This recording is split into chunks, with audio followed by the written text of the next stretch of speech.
জাপানের মিৎসুবিশি ও ভারতের tata company বাংলাদেশে গাড়ি তৈরির কারখানা স্থাপনের চিন্তা করছে, এমনটা জানিয়েছেন বাণিজ্য মন্ত্রী টিপু মুনশি।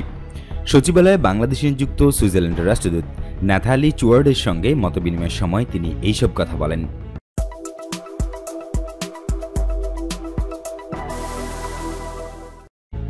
বাণিজ্য মন্ত্রীকে উদ্ধৃত করে বাণিজ্য মন্ত্রণালয়ের সংবাদ বিজ্ঞপ্তিতে বলা হয়, বাংলাদেশের রপ্তানি আর প্রায় ৮৩% তৈরি পোশাক খাত থেকে আসে। সরকার রপ্তানি খাতের পণ্য সংখ্যা বাড়াতে কৃষিজাত পণ্য, ফার্মাসিউটিক্যালস, চামড়াজাত পণ্য, আইসিটি, পাটজাত পণ্য খাতকে বিশেষ গুরুত্ব দিয়েছে। বাংলাদেশে দক্ষ জনশক্তি রয়েছে, সুইজারল্যান্ড চাইলে তা ব্যবহারও করতে পারে। মিৎসুবিশি এবং টাটা কোম্পানি বাংলাদেশে গাড়ি তৈরির কারখানা স্থাপনের চিন্তা করছে। ফরেন ডাইরেক্ট ইনভেস্টমেন্ট বা এফডিআই আকৃষ্ট করতে বাংলাদেশ কোম্পানি আইন সময়োপযোগী করা সহ ব্যবসা সহজীকরণের অন্যান্য সূচকেও প্রয়োজনীয় সংস্কার সাধন করছে।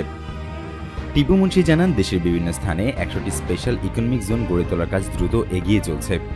এগুলো প্রায় অর্ধেকের কাজ সমাপ্তির পথে। এগুলোতে জাপান, ভারত, চীন, কোরিয়া সহ বিভিন্ন দেশ বড় ধরনের বিনিয়োগ করতে এগিয়ে এসেছে। বাংলাদেশ বিনিয়োগকারীদের জন্য ট্যাক্স সহ বিভিন্ন ক্ষেত্রে আকর্ষণীয় সুযোগ সুবিধাও দিচ্ছে। বাংলাদেশ সুইজারল্যান্ডের জন্য লাভজনক বিনিয়োগস্থল হতে পারে। সুইজারল্যান্ডের ব্যবসায়ী ও বিনিয়োগকারী দল বাংলাদেশ সফর করলে ইতিবাচক ফল পাওয়া যাবে। সুইজারল্যান্ডের রাষ্ট্রদূত জানান, সুইজারল্যান্ড বাণিজ্য ও বিনিয়োগের ক্ষেত্রে বাংলাদেশকে অগ্রাধিকার দেয়। বাংলাদেশের উন্নয়নে অবদান রাখতে সুইজারল্যান্ড প্রচেষ্টা অব্যাহত রেখেছে। ফার্মাসিউটিক্যালস এবং লাইট ইঞ্জিনিয়ারিং সেক্টরে বাণিজ্য বৃদ্ধির প্রচুর সুযোগ আছে।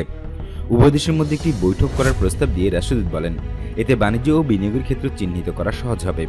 করোনা ভাইরাস মোকাবেলা ও মহামারীকালে রপ্তানি বাণিজ্য অব্যাহত রাখার প্রশংসা করে রাষ্ট্রদূত জানান, বৈদেশিক বাণিজ্যের ক্ষেত্রে বাংলাদেশ অনেক সক্ষমতা অর্জন করেছে।